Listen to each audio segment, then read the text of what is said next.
बहुत कठिन बात है सुनना। ऐसा लगता है आप और हमें, हम सबको लगता है कि सुनना सबसे आसान प्रक्रिया है। कथा आएगी उसमें हम क्रम में सुनाएंगे, लेकिन हम एक बात आपको बता दें पहले ही उस कथा का थोड़ा सा अंश, कि सती माता ने राम जी की कथा शंकर जी से सुनी तो, लेकिन पूरी सुन नहीं पाई।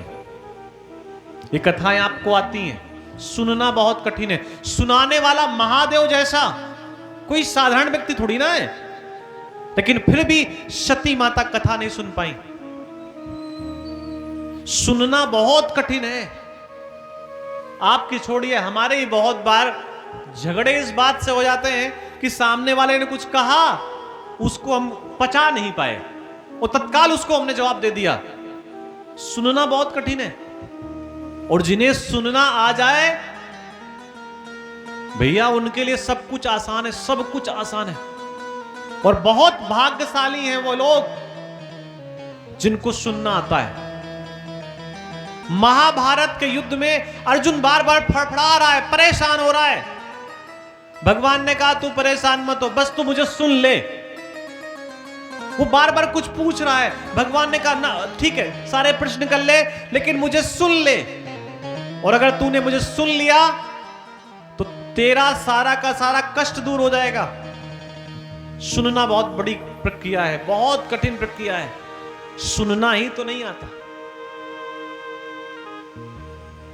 तो कथा के क्रम में बताया गया कि अगर कथा सुन ली जाए, सुनना बहुत कठिन है। आप कथा सुनने बैठ जाएंगे, तत्काल निंद्रा देवी आ जाएंगी। आप ऐसे आंख बंद करेंगे तो आप थोड़ा अगल बगल वालों को दिखाएंगे कि हम देखो ध्यान में चले गए। अरे ध्यान नहीं है, वो अंदर का आलस आ रहा है निकल के बाहर। और अक्सर एक बात और देखी गई, जब लोग कथा में सो जाते हैं तो उनसे कह दो सो रहे हो क्या? नहीं। सो रहे हो क्या? नहीं। ऐसे महात्मा कथा सुनाते हैं तो बार बार, अच्छा रहा था व्यक्ति सो, तो महात्मा बार बार कह रहे थे सो रहे हो, बोले नहीं। तो फिर महात्मा ने कह दिया जिंदा हो, बोले नहीं। महात्मा ने कहा जिंदा हो, बोले नहीं। फिर याद आया कि मैंने क्या कह दिया। तो व्यक्ति मानने के लिए तैयार नहीं। श्रवण बहुत कठिन है, सुनना बहुत कठिन है। और दूसरा साधन बताया गया कीर्तन, और तीसरा मनन। देखिए जब हम सुनेंगे ही नहीं तो घर पे मनन क्या करेंगे जाकर के। और पहला साधन है सुनना, और सुनना हो नहीं पा रहा है। तो जब हमने कुछ सुना ही नहीं है, हमने अध्यापक की बात सुनी ही नहीं है, तो घर में हम कुछ ही काम ही नहीं करेंगे भाई उसका दिया हुआ। तो सुनना बहुत कठिन है। सुनना आ गया तो फिर मनन आपका अपने आप होता रहेगा।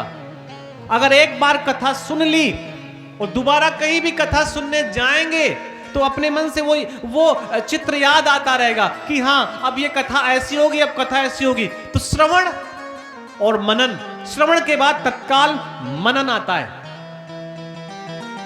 और एक बड़ा आसान तरीका है कीर्तन।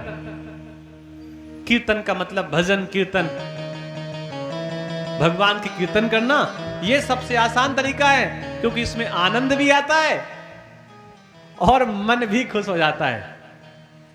बोलिए वृंदावन बिहारी लाल की जय।